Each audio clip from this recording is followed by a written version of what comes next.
जय माता दी। आप सभी का मेरे YouTube चैनल पर हार्दिक स्वागत है। अक्टूबर महीने में और हिंदी पंचांग के अनुसार आश्विन मास के कृष्ण पक्ष की एकादशी को इंदिरा एकादशी कहा जाता है। पितृपक्ष में पड़ने के कारण ये एकादशी बहुत ही खास होती है और हमारे सनातन धर्म में ऐसी मान्यता है कि पितरों के मोक्ष प्राप्ति के लिए इस एकादशी का व्रत सबको करना चाहिए। महाभारत काल में स्वयं भगवान कृष्ण ने धर्मराज युधिष्ठिर को इस एकादशी के महत्व के बारे में बताया है। अगर इस एकादशी का व्रत करके इसका पूरा पुण्य अपने पितृगणों को दे दिया जाए तो कहा जाता है नरक में गए हुए पितृगण भी नरक से मुक्त होकर स्वर्ग में चले जाते हैं और उन्हें फिर बार बार जीवन मरण के बंधन से भी मुक्ति मिल जाती है। ऐसी मान्यता है कि पूरे साल में एक बार पितर धरती पर जरूर उतरते हैं और यही कारण है कि हिंदू धर्म में पितृ पक्ष में जो कि 16 दिन तक रहते हैं अपने पितरों का श्राद्ध कर्म किया जाता है।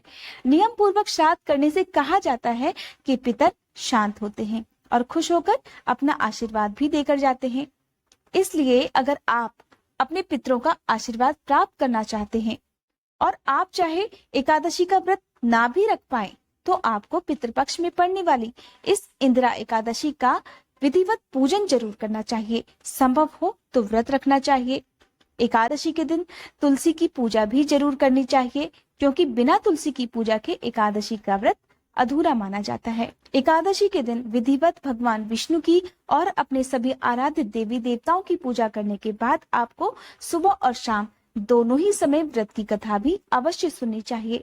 व्रत का पारण अगले दिन किसी योग्य ब्राह्मण को या फिर किसी निर्धन व्यक्ति को भरपेट भोजन कराकर या उनकी आवश्यकता का सामान उन्हें दान करके करना चाहिए। आज की इस वीडियो में मैं आपको बताऊंगी अक्टूबर महीने में यानी कि आश्विन मास के कृष्ण पक्ष में पड़ने वाली इंदिरा एकादशी की पूजा विधि और शुभ मुहूर्त के बारे में। उससे पहले मैं आपको इस दिन का महत्व बता देती हूँ। कहा जाता है कि आज के दिन आपको अपने पितरों के नाम से भगवान विष्णु को तुलसी दल भी अर्पित करने चाहिए। जरूरतमंदों को आज के दिन आप फल या अनाज का दान कर सकते हैं और आज के दिन आप अपने पितरों के नाम से अगर एक तुलसी का पौधा भी लगाना चाहें तो ऐसा करने से भी आपको पितृदोष से होने वाली जो भी परेशानियां हैं उनसे मुक्ति मिल सकती है। या फिर आज के दिन आप किसी भी सार्वजनिक जगह पर पीपल का एक पौधा भी लगा सकते हैं।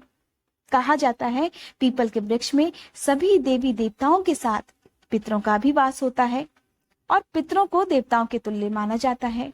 ऐसे में आपके द्वारा लगाए गए पीपल के पौधे से आपको जीवन भर पितरों का आशीर्वाद भी प्राप्त होता रहेगा और आपके घर में सुख समृद्धि में भी वृद्धि होगी। अगर आप पीपल का पौधा लगाते हैं तो आपको ध्यान रखना है कि कम से कम 3 साल तक लगाए गए पौधे की आपको देखभाल करनी है। समय समय पर जल देना है। ध्यान रखना है कि पौधा सूखे ना। अगर एकादशी के दिन आप इन 2 नियमों में से किसी भी एक नियम को कर लेते हैं तो आपके घर में जो भी कलह क्लेश हैं, घर की बरकत अगर चली गई है तो ये सब आसानी से दूर हो सकते हैं। आपके पितर आपको सदा आशीर्वाद देते रहेंगे। एकादशी के दिन आपको कुछ जरूरी नियमों का पालन करना चाहिए जिसके बारे में मैं आपको अपनी अगली वीडियो में बताऊंगी कि संपूर्ण पूजा विधि क्या है, व्रत की कथा कौन सी है, इसके साथ ही कौन से ऐसे विशेष नियम है जिनका पालन आपको दशमी तिथि से लेकर व्रत के पारण यानी कि द्वादशी तिथि तक करना चाहिए। आइए अब जान लेते हैं अक्टूबर महीने के कृष्ण पक्ष में और पितर पक्ष में पड़ने वाली एकमात्र और पाप नाशक एकादशी जिसे इंदिरा एकादशी कहा जाता है की तिथि और शुभ मुहूर्त के बारे में। अक्टूबर महीने में 2 अक्टूबर शनिवार के दिन इंदिरा एकादशी है। इसी दिन एकादशी का व्रत रखा जाएगा। एकादशी की तिथि प्रारंभ हो रही है 1 अक्टूबर की रात 11:04 से और एकादशी की तिथि समाप्त हो जाएगी 2 अक्टूबर की रात 11:11 पर। द्वादशी तिथि प्रारंभ हो रही है 2 अक्टूबर की रात 11:12 से और ये तिथि समाप्त होगी 3 अक्टूबर की रात 10:30 पर।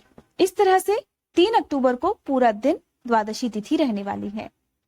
2 अक्टूबर के दिन सूर्योदय का समय रहेगा सुबह 6:22, सूर्यास्त का समय रहेगा शाम 6:09 और द्वादशी तिथि के दिन यानी कि 3 अक्टूबर को सूर्योदय का समय रहेगा सुबह 6:22 और सूर्यास्त का समय रहेगा शाम 6:08 पर। अब जानते हैं पारण के शुभ मुहूर्त के बारे में। 3 अक्टूबर की सुबह 6:23 से लेकर 11:44 तक का समय एकादशी के व्रत खोलने का यानी कि पारण करने के लिए सबसे उत्तम है।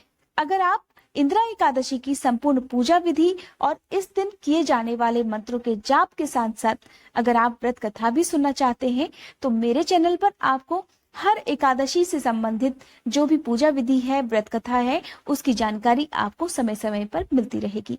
इसके लिए अगर आप मेरे चैनल पर नए हैं और पहली बार ये वीडियो देख रहे हैं तो आप सभी से अनुरोध है, मेरे चैनल को सब्सक्राइब करने के साथ साथ बेल आइकन प्रेस करना मत भूलिएगा।